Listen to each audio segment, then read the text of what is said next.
শ্রীমঙ্গল।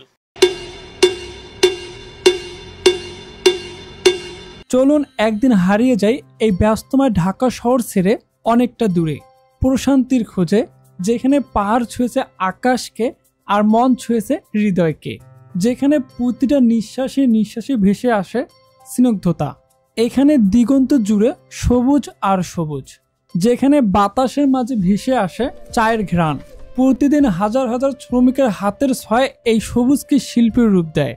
আপনারা হয়তো এতক্ষণে বুঝতেই পেরেছেন আমি বলতে চাচ্ছি বাংলাদেশের চায়ের রাজধানী শ্রীমঙ্গলের কথা। আজ আমি আপনাদের নিয়ে ঘুরব শ্রীমঙ্গলের বিশেষ বিশেষ পর্যটক স্পট, যেখানে গেলে সত্যি আপনার মন ভালো হয়ে যাবে। তো চলুন শুরু করি আজকের এই ভিডিও। শ্রীমঙ্গলের মধ্যে আপনি কিভাবে যাবেন? শ্রীমঙ্গলে যাওয়ার জন্য আপনি দুইটি মাধ্যমে ইউজ করতে পারেন, এক হচ্ছে ট্রেনের মাধ্যমে আর এক হচ্ছে বাসের মাধ্যমে। কমলাপুর রেলওয়ে স্টেশনটা আসলে অনেক সুন্দর, দেখলেই মনে হবে যে কোনো বিদেশে আঙ্গিতে তৈরি। এই দেখেন, আমি যেটা পিছনে ঘুরে ঘুরে দেখাই, তাহলেই বুঝতে পারবেন যে কত সুন্দর কমলাপুর রেলওয়ে স্টেশন।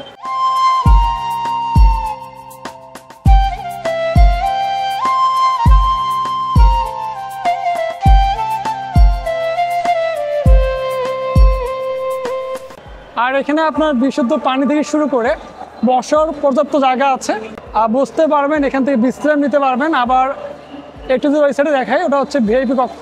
মূলত আজকে আমাদের ট্যুরটা দিব, এটা হচ্ছে আমাদের বাজেট ট্যুর। আপনারা যারা বাজেট ট্যুর খুঁজতেছেন, যে কম খরচের মধ্যে ভালো একটা ট্যুর, তাদের জন্য এই ভিডিওটা আসলে অনেক ভালো হবে। তা আমরা এখানে বাজেটের মধ্যে খাবার চেষ্টা করব, খাবারটা শেষ করবো বাজেটের মধ্যে। এখান থেকে মাছ ধরতে নিচ্ছি দুইটা, আর এখান থেকে ভাত, মানে মাংস আছে একটা, আর ভাত এগুলো। তো আমরা বাজেটের মধ্যে খাওয়াটা শেষ করলাম, দুইজন মিলে খেলাম মাত্র 195 টাকায়, একদম পেট ফুল। দেখলেন তো কি কি আইটেম ছিল, সাথে আবার পরে ডিমও নিচ্ছি, যার কারণে একটু প্রাইসটা বের হয়ে গেছে, মানে বেড়ে গেছে। তো ফাইনালি এখন আমরা যাব, আমাদের ট্রেন অলরেডি চলে এসেছে, এই যে ট্রেন দেখতে পাচ্ছেন। তো চলুন ঘুরবো ফিরবো দেখবো আর সুন্দর উপভোগ করবো। আর আমাদের সাথে আরেকজন আছে, যে আপনি যদি ট্রেনের মাধ্যমে যান সেক্ষেত্রে আপনাকে সকাল 8টার মধ্যে টিকিট কাটতে হবে এবং 10 দিন আগে। আর সেকেন্ড মাধ্যম হচ্ছে আপনি কীভাবে বাসের মাধ্যমে যাবেন। তো বাসের মাধ্যমে যাওয়ার জন্য আপনাকে অবশ্যই সায়দাবাদ বাস স্ট্যান্ড থেকে যেতে হবে, বা আপনি যে কোনো বাস স্ট্যান্ড থেকে শ্রীমঙ্গল চৌমোহনা বাস স্ট্যান্ডের জন্য টিকিট কেটে নেবেন। আপনার বাসের টিকিট পড়বে 470 টাকা থেকে 700 টাকা পর্যন্ত। এবং আপনি যদি ট্রেনের মাধ্যমে যান সেক্ষেত্রে আপনার টিকিট পড়বে কমলাপুর রেলওয়ে স্টেশন থেকে 270 টাকা থেকে 1000 টাকা পর্যন্ত।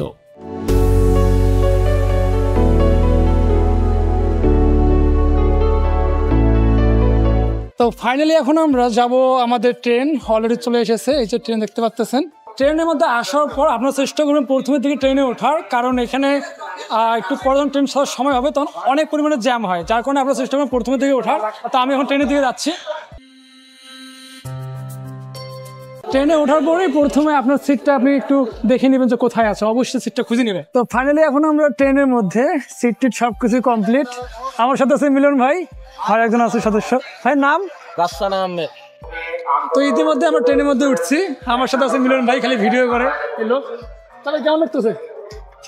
ট্রেনে যাতায়াত করে ভালোই লাগতেছে। আসলে আমার ট্রেনে এত লং জার্নি কখনই করা হয় না। আগে কখন উঠছিলেন? এর আগে না, এর আগে আমি যখন কলেজে যাতায়াত করতাম তখন মাঝে মধ্যে ট্রেনের মাধ্যমে কলেজে যাওয়া হতো। এরপরে আমাদের যে নতুন সদস্য আছে আর রাফসান ভাই, তার সাথে কথা বলাই দিই। তা ভাই কেমন আছেন? জি আসসালামু আলাইকুম, ভালো আছি। এর আগে কখনো ট্রেনে যাতায়াত করছিলেন? হ্যাঁ অবশ্যই করেছি, বাট রাত্রে কখনো এরকম যাত্রা হয়নি। আসলে রাত্রের যাত্রাটা অসম্ভব সুন্দর, চারিদিকটা অন্ধকার থাকে এবং খুবই নিরিবিলি, ভালো লাগে। আপনি ফার্স্ট কবে ট্রেনে উঠছিলেন বলেন? আমি লাস্ট 2023 সালে উঠেছিলাম। জীবনের প্রথম আমি 2019 সালে উঠেছিলাম, করোনার আগে।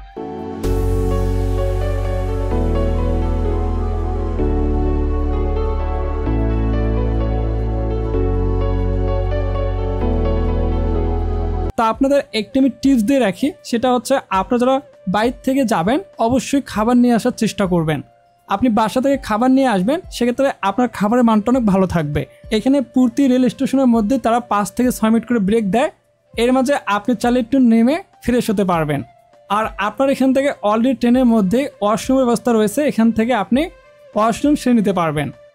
আমরা একটু আগে ট্রেন থেকে নেমে মেন গেট দিয়ে বাইরে আসার পর এখানে দেখবেন যে অনেকগুলো চাঁদের গাড়ি আছে, যেগুলোর মাধ্যমে আপনি যে কোনো একটা বুকিং করে এখানে আপনি ঘুরতে পারবেন। আপনার যে ঘোরার প্লেসগুলো আছে সেখানে তারা নিয়ে যাবে। এখানে সিএনজি, তারপর এখান থেকে চাঁদের গাড়ি আর অনেক কিছু আছে, এখান থেকে আপনি নিতে পারবেন। গাড়ি কি যাবে? এখানে নর্মালি ঘোরা কত করে নেই? কি সিস্টেমে যাবেন এখানে ভর্তি করে? তারপর এখানে নরমালি লোকাল প্যাকেজ আছে। আর যদি আমরা 2 জন যাই সেক্ষেত্রে 2 জনের বেলা আপনাদের খুঁজবেন একটা সিএনজি নিয়ে আনেন, কারণ ওই যে তা এখানে আপনার রিজার্ভে কতজন নেওয়া হলো? 9 জন 10 জন। 9 জন না? আচ্ছা ধরেন আপনাদের 10 জন পূর্ণ হতে হতে যদি আমরা উঠি তাহলে জনপ্রতি কত করে পড়বে? তাহলে যদি আমাদের 10 জন যদি হয় গ্রুপ, সেক্ষেত্রে কত হবে? সেক্ষেত্রে আজকের জন্য 4000 টাকা হবে। মানে নর্মালি কত করে থাকে? নরমালি তো শুক্র শনিবার বাদে মনে করেন 3000 টাকা থাকে। 3200 টাকা। মানে শুক্রবার জন্য 1000 বেশি। এমনি প্যাকেজ ভাড়া আছে, আমরা তো এড আছে, প্যাকেজই আছে টিউনো সাহেবের 3500 টাকা। হ্যাঁ, নির্ধারিত প্যাকেজ আছে। তারপরে যে এড হয় ওই যে শমশেরনগর গল্প এড হয়, তার জন্য কিছু বাড়তি আছে। আর এখানে কয়টা প্লেস ঘুরেন আপনারা? 6-7টা 8টা প্লেস ঘুরে। হ্যাঁ, একদিনে কভার হয়? হ্যাঁ, সামনাসামনি তো শমশেরনগরটা একটু আমরা প্যাকেজ। এখন 2 জনের ঘুরতে কত নেবেন বলেন সারাদিনে? আমরা তো এখানে আসছি প্লেসগুলো দেখে, তো আপনার 5টা প্লেস ঘুরতেছিলেন, সেটা কোথায় কোথায়? আমি মনে করি পয়লা আপনারে মাধবপুর লেক, জি পয়লা বছরা, হ্যাঁ, জি। এরপরে আপনার সাতকালাচা, নীলকণ্ঠ, হ্যাঁ, বদ্ধভূমি। আরেকটা যে ঝর্ণাটা আছে ওদিক কি নিয়ে যাবেন? ঝর্ণা তো বাঁকা দূর অনেক দূরে না? আপনার মাধবকুণ্ড। ও, তো যদি আমরা ধরেন ঝর্ণা শো, তাহলে তো বাকি মানে প্লেসগুলো ঝর্ণাগুলো মনে হয় উত্তর কভার হবে না। পয়লা জন্য দেখে ও, তাহলে ঝর্ণাতে কত পড়তেছে আমাদের টোটাল? জি টোটাল আপনি জগন্নাথ গেলে 1500 1500। আর যদি ঝর্ণা বাদ দিয়ে আমরা বাকি 5টার মধ্যে যাই তাহলে কত পড়তেছে? 1200 দিবে। ট্রেন থেকে নামার পরে আমরা এখান থেকে যে মসজিদটা আছে, শ্রীমঙ্গলের যে মসজিদটা আছে এখানে, তো এখান থেকে নামাজ কালাম পড়বে, পড়ার পর ওখান থেকে আপনারা 1-1.5 ঘন্টা এখান থেকে একটু বিশ্রাম নিয়ে তারপর আপনাদের যাত্রা শুরু করে দিবেন। সিএনজি অথবা চাঁদের গাড়ি যে কোনো একটা বাছাই করে নিয়ে এখান থেকে চলে যাবেন। তো চাঁদের গাড়ির প্রাইসটা তো দেখলেন প্রায় 3000 করে, কিন্তু তারা শুক্রবার অনুযায়ী 1000 টাকা বাড়ায় দিছে এবং আপনাকে 10 জন করে যেতে হবে। আর যদি আপনি সিএনজি করে যান সেক্ষেত্রে আপনার কিন্তু 1200 টাকা নেবে, তারা 5টা প্লেস ঘুরাবে। সকালের নাস্তা শেষ করলাম, তা আমরা এখান থেকে শাহজালাল একটি হোটেল থেকে আমাদের সকালের রাস্তাটি শেষ করে নিলাম। আমরা খিচুড়ি এবং মুরগির মাংস দিয়ে সকালের নাস্তাটি শেষ করলাম। তো চলুন শুরু করি আজকে আমাদের ভ্রমণ যাত্রা। তো এখান থেকে তারা আপনাকে রাবার বাগান, তারপর এখান থেকে লাউয়াছড়া জাতীয় উদ্যান, মধুপুর লেক, নূরজাহান চা বাগান, নীলকণ্ঠ চা কেবিন, মণিপুরি মার্কেট। এই মুহূর্তে আমি আছি শ্রীমঙ্গলের রাবার বাগানের মধ্যে। এই যে রাবার বাগান দেখতেছেন, রাবার পড়তেছে সুন্দরভাবে। এই আটাগুলো থেকেই মূলত রাবার উৎপন্ন হয়। এটা আমরা ভুল জায়গা দিয়েছি, আমি ঠিক করে দিচ্ছি। অনেক শত শত একর জুড়ে দেখতে পাচ্ছেন শুধু রাবার বাগান আর রাবার বাগান। যদি সত্যি আপনি প্রকৃতি প্রেমিক হয়ে থাকেন, যদি আপনার মাঝে একটা সুন্দর একটা মন থাকে, তাহলে অবশ্যই ঘুরতে আসবেন এরকম সুন্দর সুন্দর জায়গার মধ্যে। এই জায়গার মধ্যে দেখতে পাচ্ছেন কত সুন্দর রাবার চাষ হচ্ছে। মূলত রাবার চাষের সিস্টেমটা হচ্ছে এখান থেকে তারা একটু কেটে দেয়, যেমন খেজুরের রস হয় না, গ্রাম বাংলায় দেখা যায় যে খেজুরের রস সকালে থাকে, সেম তেমনই গাছটা সুন্দরভাবে সিলি দিয়েছে, এই সিলি অনুযায়ী সুন্দরভাবে রাবার পড়তেছে।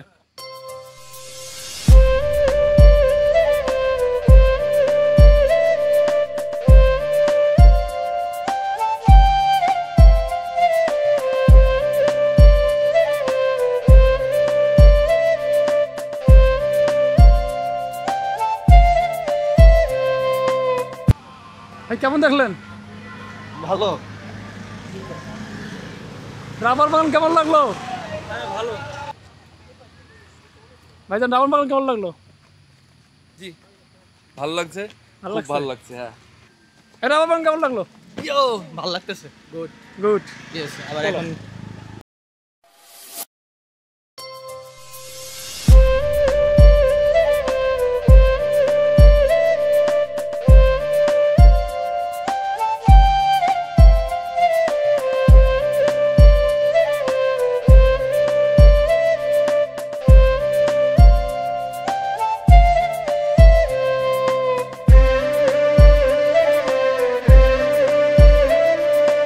এই মুহূর্তে আমি যে জায়গাটার মধ্যে আছি এটা হচ্ছে লাউয়াছড়া জাতীয় উদ্যান।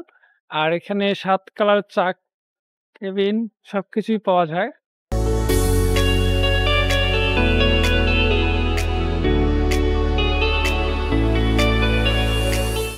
তো আমরা এখান থেকে মূলত টিকিটটা কেটে নিলাম। এই যে চলুন ভিতরে যাবো।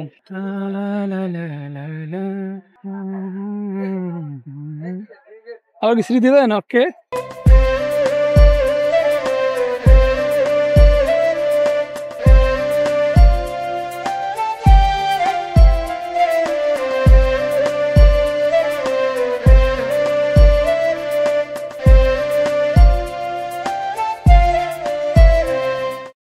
তো মূলত ভেতরে প্রবেশ করলাম। তো করার পরে হলে গাছ ছাড়া কোনো কিছু দেখতে পেয়েছি না।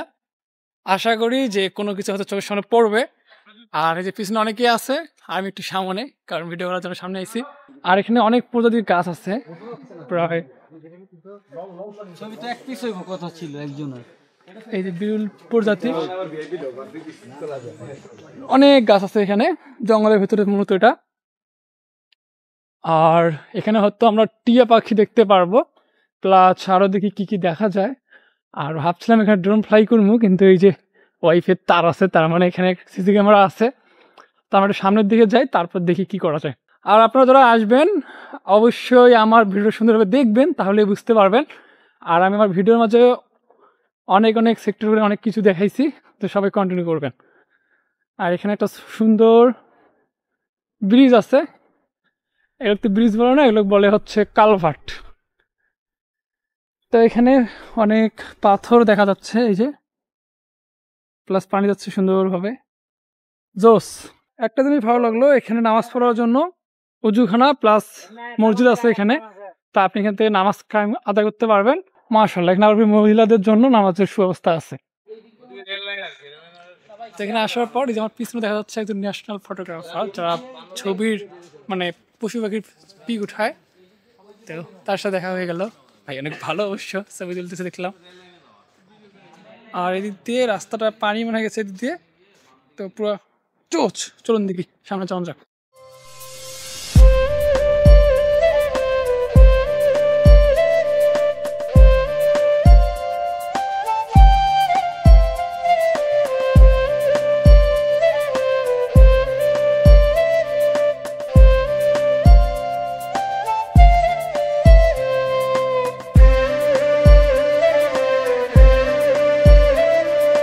আসলে সুন্দর জায়গাটা, এখানে অনেক বান্দর আছে, তারপর এখান থেকে হনুমান আছে।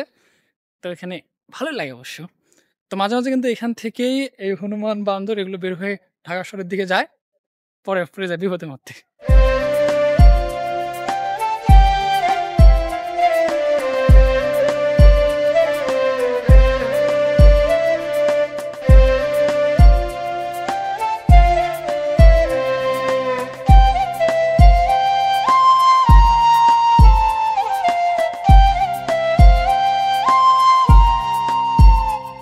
সব কিছুর পরে যদি নিজের মনকে শান্ত করতে চান, তাহলে চলে আসুন কোনো এক নির্জন এরকম রাস্তার মাঝে, যেখানে কেউ নেই, যতদূর চোখ যাবে শুধুমাত্র ফাঁকা।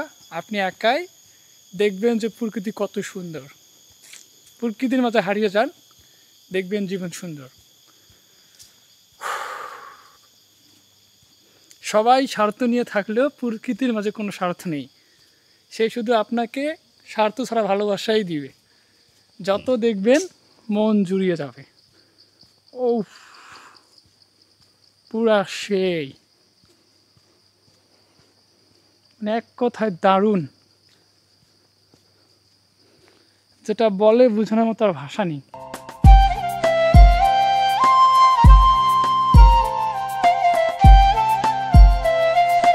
কেমন লাগলো ঘুরে? খুব ভালো লেগেছে। এক্সাক্ট গেট দিয়ে এই মুহূর্তে আমি আছি মাধবপুর লেকের মধ্যে। আমার সাইডে দেখতে পাচ্ছেন এখানে লেক আর উপরে চা বাগান। তো আমরা প্রথমে লেকটা দেখতেছি, তারপর যাবো চা বাগানের ওখানে। আর যদি আমি এখান থেকে আপনাদের দেখাই তাহলে দেখতে পারবেন যে এখানে অনেক সুন্দর সুন্দর শাপলা ফুল আছে, অনেক জোস, যা আসলে অনেক সুন্দর।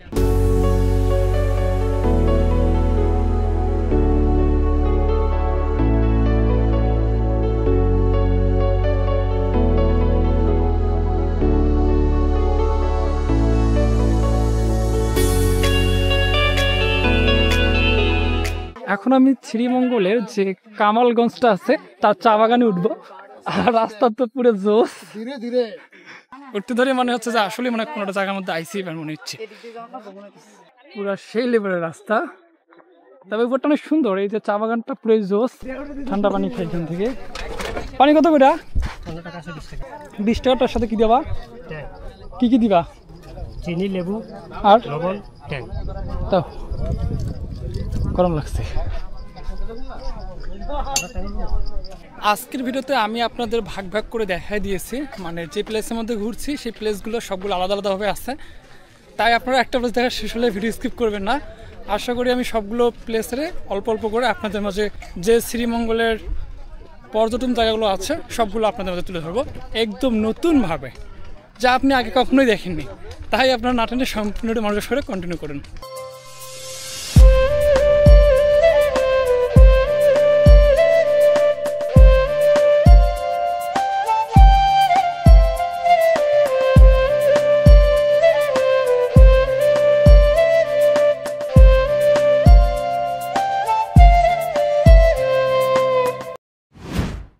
এই মুহূর্তে আমি আছি সিলেটের নূরজাহান চা বাগানের মধ্যে। এটি হচ্ছে সিলেটের সবচেয়ে বড় চা বাগান। এই মুহূর্তে আমি এখানে আছি এবং আপনাদের দেখাবো এর সৌন্দর্য, অসাধারণ সৌন্দর্য। চলুন সামনে যাওয়া যাক। আপনি যদি প্রকৃতি প্রেমিক হয়ে থাকেন তাহলে অবশ্যই এরকম সুন্দর সুন্দর প্লেসের মধ্যে আসতে পারেন। আমি আশা করি আপনার ব্যর্থ মন হোক, মন ভাঙা হোক, সব ঠিক হয়ে যাবে, মিনিটের মধ্যে সব কিছু হারিয়ে যাবে। আর যদি এরকম সবুজের মাঝে আসতে পারেন তাহলে কোনো কথাই নেই, পুরাই সেই পুরা দারুণ, মানে অস্থির। যতদিকে তাকাবেন শুধু চা বাগান আর চা বাগান। এই যে কত সুন্দর চা, একটু ডাল ভাঙবেন আর খেয়ে ফেলবেন। তা আপনাদের কিছু টিপস দেই, এখানে যারা আসবেন অবশ্যই সতর্কতার সাথেই থাকবেন। আর এখানে আসার পরে চেষ্টা করবেন এই উপরের দিকে যেতে, লেক থেকে একটু উপরের দিকে যাবেন, তাহলে অনেক সুন্দর সুন্দর ভিউ দেখতে পারবেন। আর এখান থেকে চায়ের ভর্তা, তারপর চা ভাজি, আর অনেক কিছুই পাওয়া যায়, এখান থেকে কিনে নিতে পারবেন, যেগুলো বাসায় গিয়ে আপনি রান্না করে খেতে পারবেন। তো এই মুহূর্তে আমি আছি মণিপুরি মার্কেটের মধ্যে। এখানে আপনারা চাকমাদের সকল প্রকার কাপড় চোপড় পেয়ে যাবেন। তা আপনি এখান থেকে চাইলে এগুলো কিনে নিতে পারবেন।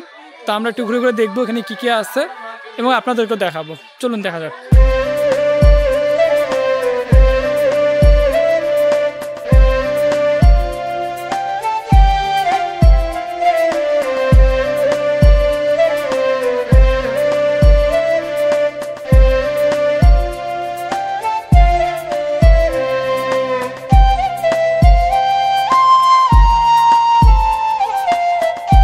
তো বন্ধুরা, আমাদের শ্রীমঙ্গল ঘোরার ভিডিও এ পর্যন্তই থাকলো। সবাই ভালো থাকবেন, সুস্থ থাকবেন। আমাদের ট্রেনের সময় চলে যাবো। আবারও দেখা হচ্ছে নতুন কোনো ভিডিওতে। এ পর্যন্ত আল্লাহ হাফেজ।